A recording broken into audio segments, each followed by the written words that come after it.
Letter 179 by Charles Lamb. 28th March, 1809. Dear Manning, I sent you a long letter by the ships which sailed the beginning of last month, accompanied with books, and see since I last wrote, Holcroft is dead. He died on Thursday last and is not yet buried. He has been opened by Carlyle and his heart was found completely ossified. He has had a long and severe illness. He seemed very willing to live, and to the last acted on his favorite principle of the power of the will to overcome disease. I believe his strong faith in that power kept him alive long after another person would have given him up, and the physicians all concurred in positively saying he would not live a week, many weeks before he died. The family are as well as can be expected. I told you something about Mrs. Holcroft's plans. Since her death there has been a meeting of his friends, and a subscription has been mentioned. I have no doubt that she will be set a-going, and that she will be fully competent to the scheme which she proposes. Fanny bears it much better than I could have supposed. So there is one of your friends whom you will never see again. Perhaps the next fleet may bring you a letter from Martin Burney, to say that he writes by desire of Miss Lamb, who is not well enough to write herself, to inform you that her brother died on Thursday last, 14th June, and see but I hope not. I should be sorry to give occasion to open a correspondence between Martin and you. This letter must be short, for I have driven it off to the very moment of doing up the packets. And besides, that which I refer to above is a very long one, and if you have received my books, you will have enough to do to read them. While I think on it, let me tell you we are moved. Don't come any more to Mitre Court Buildings. We are at 34 Southampton Buildings, Chancery Lane, and shall be here till about the end of May. Then we remove to No. 4 Inner Temple Lane, where I mean to live and die. For I have such horror of moving, that I would not take a benefice from the king, if I was not indulged with non-residence. What a dislocation of comfort is comprised in that word moving. Such a heap of little nasty things, after you think all is got into the cart. Old dredging boxes, worn-out brushes, gallipots, vials, things that it is impossible the most necessitous person can ever want, but which the women, who preside on these occasions, will not leave behind if it was to save your soul. They'd keep the cart 10 minutes to stow in dirty pipes and broken matches, to show their economy. Then you can find nothing you want for many days after you get into your new lodgings. You must comb your hair with your fingers, wash your hands without soap, go about in dirty gaiters. Was I Diogenes, I would not move out of a kilderkin into a hogshead, though the first had had nothing but small beer in it, and the second reeked claret.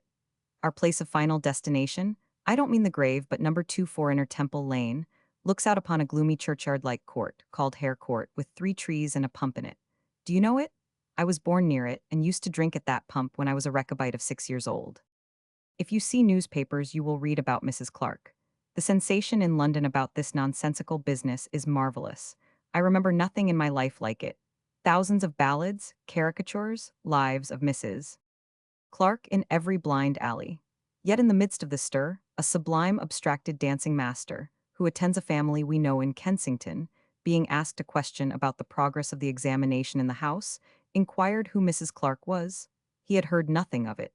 He had evaded this omnipresence by utter insignificancy.